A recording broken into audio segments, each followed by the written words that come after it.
Now, going back and looking at Breiden, definitely a nose tackle. 1,000% a nose tackle, man. But the thing is this.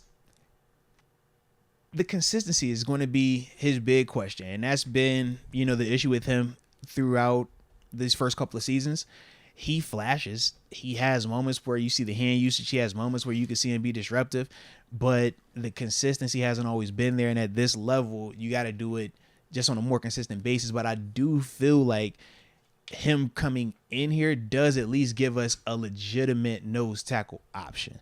A guy that is a true nose, not a guy that is a 5 technique trying to play nose, or a guy that's a 3 technique trying to play the nose tackle spot. He does give you true nose tackle vibes, and he does do it well enough.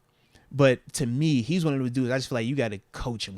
Like, be on him, never let him kind of chill out, just so he can rep it and get to the point where it's every single snap. Because you can definitely see some of the productivity there, but he's just got to get more consistent before he can, like, grow his role and stuff like that.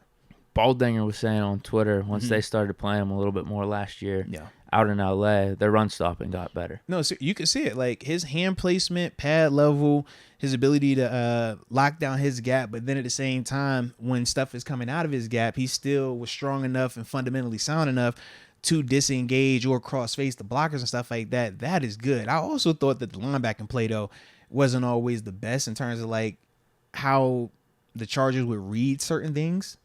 So, like, their eyes weren't always good. So that was part of it as well. But, Breiden definitely helped them out in terms of just providing a little more consistency. He started the last, like, 2 or 3 games and played, like, a ton of snaps.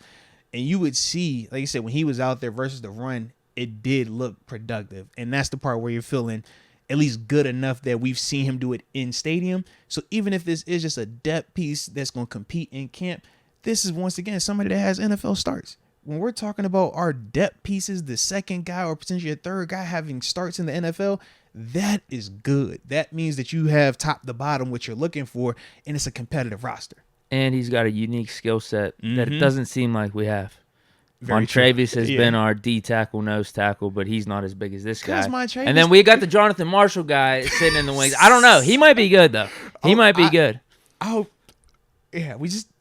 Either way, we haven't seen Jonathan Marshall do anything. I don't even be hearing about him. Like, it's like, yo, give me some buzz, something. Yeah. So, maybe it's Marshall and this Breiden guy. Yeah. Because to me, Montravius is more so a 3 tech. Montravius is a 3 tech, man, that will play at the nose, but that's not his, like, natural thing. Whereas Breiden, that's what he does. Like, you put that big dude right there, let him just hat in hands that thing and go to work, man.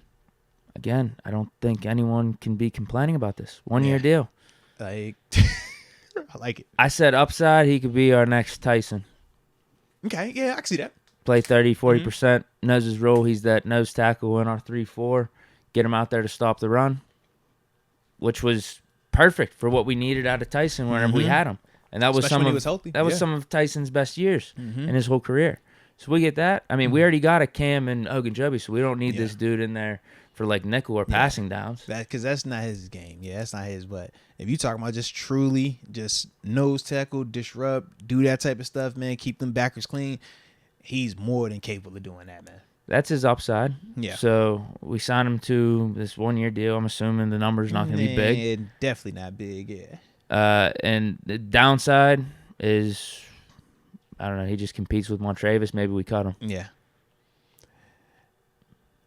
But you're not losing anything. It's just it's a vet men style contract. And it's nose tackle. So it's not even like, one of your major positions that you feel like you have to spend a lot of money on, or you have to be a little bit more hyper-focused or hyper-conscious with, just because we're talking about 30% of the snaps.